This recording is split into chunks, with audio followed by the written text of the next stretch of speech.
Hello guys, I'm cooking uh, Philippine food for the party here in the back of my house.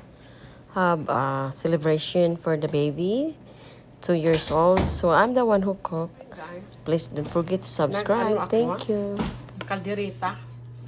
Yung special kong kaldereta na super yummy na complete sa sahog. Ang sarap.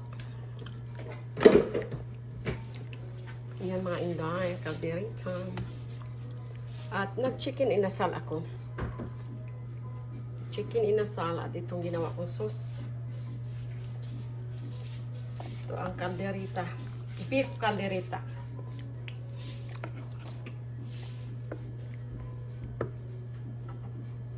At ito naman, dito sa loob, nagbibig ako ng chicken. Marinate last night. Pahiran ko yan. Yan ang chicken inasal. Yun, nandoon pa. Magluto pa ako ng pansit, pati egg roll. Bye!